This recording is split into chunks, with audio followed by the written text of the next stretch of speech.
రాజీవ్ యువ వికాస్ పథకానికి ఎక్కువ మంది అర్హులు మంది అప్లై చేసుకోవాలని నిన్న అయితే దీనికి గడువు పెంచినట్లయితే తెలుస్తుంది. బట్టి విక్రమార్క నిన్న టెలికాన్ఫరెన్స్ లో జిల్లా అధికారులతో మాట్లాడితే అయితే ఈ పథకాన్ని ఏప్రిల్ 14 వరకు అయితే పొడిగిస్తున్నట్లయితే తెలిపారు. ఇప్పటి వరకు అయితే ఎవరైతే అప్లై చేసుకోలేదో వాళ్ళు వీలైనంత ఎక్కువ మంది దీనికి అప్లై చేసుకునే విధంగా చొరవ తీసుకోవాలంటే అధికారులకు సూచించారు. ఇప్పటికే అయితే కొన్ని సర్వర్ డౌన్ ఉన్న నేపథ్యంలో దీన్ని ఏప్రిల్ 14 వరకు అయితే పొడిగిస్తున్నట్లు తెలుస్తుంది. అలాగే సర్వర్ డౌన్ ఉన్న నేపథ్యంలో ఆఫ్లైన్ లో తీసుకోవాలంటూ కూడా అధికారులకు అయితే చెప్పడం కూడా జరిగింది. అయితే ఈ నేపథ్యం ఇప్పటికే దీనికి సంబంధించి రాజీవ్ యువ వికాస పథకానికి అయితే 50 నుంచి 4 లక్షల వరకు అయితే సబ్సిడీకి సంబంధించిన లోన్లు అయితే ఇవ్వడం కూడా జరుగుతుంది. వివిధ రకాలైన యూనిట్లకు సంబంధించి లోన్లు ఇవ్వడం జరుగుతుంది. అయితే 50,000 నుంచి 4 లక్షల వరకు ఉంటుంది. 50,000 తీసుకున్న వరకు అయితే పూర్తిగా ఉచితంగా ఇస్తున్నామని ఉచితంగా ఇస్తున్నారు. అలాగే ₹1,00,000 తీసుకున్న వారికి 50%, అలాగే 2 లక్షల నుంచి 4 లక్షలు తీసుకున్న వరకు 70% అయితే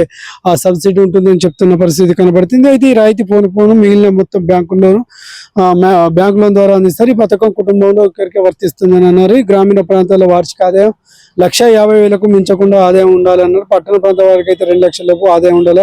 అర్హులందరూ దరఖాస్తులు చేసుకున్న తర్వాత సంబంధిత పత్రాలను అయితే మున్సిపల్ లేదా విలేజ్ అయితే ఎంపీడీఓ కార్యాలయం అందించాలి. అలాగే ఆన్లైన్ లో దరఖాస్తు చేసుకున్న తర్వాత కలెక్టర్ కార్యాలయం, ఎంపీడీఓ ఆఫీసులో, మున్సిపల్ కార్యాలయాల్లో, ప్రజాపాలన హెల్ప్ డెస్కులలో ఏర్పాటు చేసిన అక్కడ ఉన్న సిబ్బంది తప్పనిసరిగా ఫిజికల్ అప్లికేషన్ తీసుకుని కరెక్ట్ ఉన్నదా లేదా అని ఒకసారి చెక్ చేయాలన్నారు. ఈ వీడియో కాన్ఫరెన్స్ తో భాగంగా జిల్లా కలెక్టర్ సమావేశం మందిరం నుంచి జిల్లా కలెక్టర్లతో పాటు వివిధ అధికారులతో అయితే మాట్లాడడం జరిగింది. ఇప్పటికే ఆయా శాఖల ద్వారా పలు పత్రికలకు ప్రకటించాలని చెప్పారు. గ్రామీణ ప్రాంతాల్లో రాజీవ్ యువ వికాస్ పథకానికి ఎక్కువ మంది దరఖాస్తులు చేసుకునే విధంగా ఆ అధికారులు అయితే అవగాహన కల్పించాలని చెప్తున్న పరిస్థితి. నిరుద్యోగులైన యువతి యువకులు ఆన్లైన్ లో దరఖాస్తు చేసుకుని ఎంపీడీఓ కార్యాలయం అందజేసి తర్వాత వాటిని తీసుకొని కలెక్టర్ ఏర్పాటు చేసిన ప్రజాపాలన డెస్క్ లో ఇవ్వాలని రాజీవ్ యువ వికాస పథకం ఇప్పటి వరకు వచ్చిన దరఖాస్తులకు సంబంధించిన వివరాలు అధికారులు తెలిపారు. ఈ వీడియో కాన్ఫరెన్స్ జిల్లా బీసీ సంక్షేమ అలాగే ఇతర మంత్రులు కూడా పాల్గొన్నట్లయితే తెలుస్తుంది. అయితే దీనికి సంబంధించి చాలా మంది తెల్ల రేషన్ కార్డు కొన్ని మార్గదర్శకాలు కూడా విడుదల చేయడం జరిగింది. తెల్ల రేషన్ కార్డు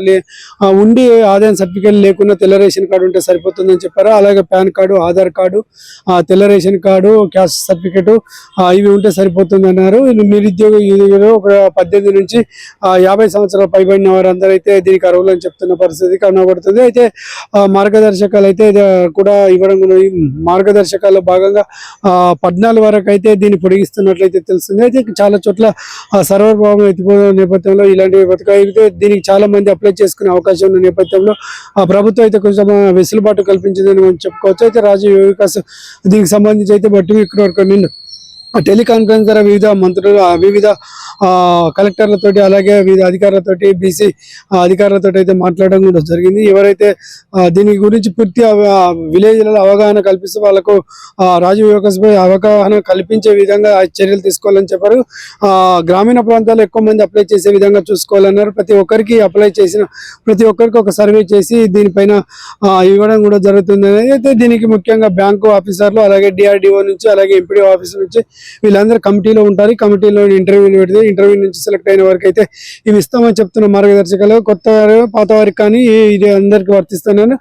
గతంలో 5 సంవత్సరాల కిందట ఎలాంటి పథకాలు లోన్లు లేని వాళ్ళకైతే ప్రభుత్వ పథకాలు తీసుకుని వారికైతే ఈ పథకం వర్తిస్తున్నారు. గతంలో ఏదన్నా ప్రభుత్వ పథకాలు తీసుకుని ఉన్నట్టయితే ఇది వాళ్ళకి వర్తించాలని చెప్తున్న పరిస్థితి కనబడుతుంది. వివిధ రకాల మార్గదర్శకాలు అయితే చేయడం కూడా జరిగింది. ఎస్సీ, ఎస్టీ, బీసీ మైనార్టీలకైతే ఈ ప్రభుత్వ పథకం వర్తిస్తుంది. కాబట్టి గిరిజనులు అయితే ఎక్కువ కావచ్చు, ఎస్సీ, ఎస్టీ, మైనార్టీ, బీసీలు కూడా ఎక్కువ మంది దీనికి అప్లై చేసుకోవాలని చెప్పుకున్న పరిస్థితి కనబడుతుంది. కాబట్టి రాష్ట్ర వ్యాప్తంగా ఉన్న దాదాపు తెల్ల రేషన్ కార్డుల అయితే దాదాపుగా 20 లక్షల పైన తెల్ల రేషన్ కార్డు ఉన్నట్లయితే మనకు తెలిసింది. వీరందరూ కూడా దీనికి అర్హులని చెప్తున్న పరిస్థితి కనబడుతుంది. ఆదాయం, కులం సర్టిఫికేట్ అయితే లేకున్నా తెల్ల రేషన్ కార్డు ఉన్న కూడా సరిపోతుంది. అయితే కొంతమంది తెల్ల రేషన్ కార్డు లేకున్నా రేషన్ బియ్యం వస్తున్న పరిస్థితి నేపథ్యంలో వారికి అయితే ఈ పథకం వర్తించదని చెప్తున్న పరిస్థితి కనబడుతుంది.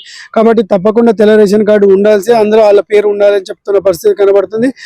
కొత్తగా అయితే కొత్త రేషన్ కార్డు అప్లై చేసుకున్న వారికి వాళ్ళకి ఇప్పటికే ఎక్నాలెడ్జ్మెంట్ కానీ ఇతర ఏదైనా ఇచ్చి ఉంటే వాళ్ళు కూడా అర్హులని చెప్తున్న పరిస్థితి. ఎందుకంటే ఎంపిక చేసే లోపు తెల్ల రేషన్ కార్డు వస్తుంది. కాబట్టి కొత్త అప్లై చేసిన యువతి యువకులకు కూడా ఇది వర్తిస్తుందని చెప్తున్న పరిస్థితి. కాబట్టి ఏది ఏమైనప్పుడు తెలంగాణ ప్రాంతంలో గ్రామీణ ప్రాంత పట్టణ ప్రజలైతే ఇది ఎక్కువ మంది యూటిలైజ్ చేసుకోవాలని చెప్తున్న పరిస్థితి. కాబట్టి ఈ పథకాన్ని ఏప్రిల్ 14 పొడిగిస్తున్నట్టయితే ఉప ముఖ్యమంత్రి బట్టి విక్రమార్క చెప్పాడు. కాబట్టి ప్రతి ఒక్కరూ దీనిపైన గ్రామీణ ప్రాంతాల్లో యువతి యువకులకైతే అవగాహన కల్పించాలి. అధికారులు కానీ ఏఎన్ఎంస్ కానీ అలాగే అంగన్వాడీ వాళ్ళు కానీ యువతి యువకులకు దీనిపైన అవగాహన కల్పించి ఎక్కువ మంది దీనికి రాజీవ్ యువ వికాస పథకానికి అప్లై చేసుకునే విధంగా చూడాలంటూ నిన్న బట్టి విక్రమార్క అయితే తెలిపినట్లు తెలుస్తుంది.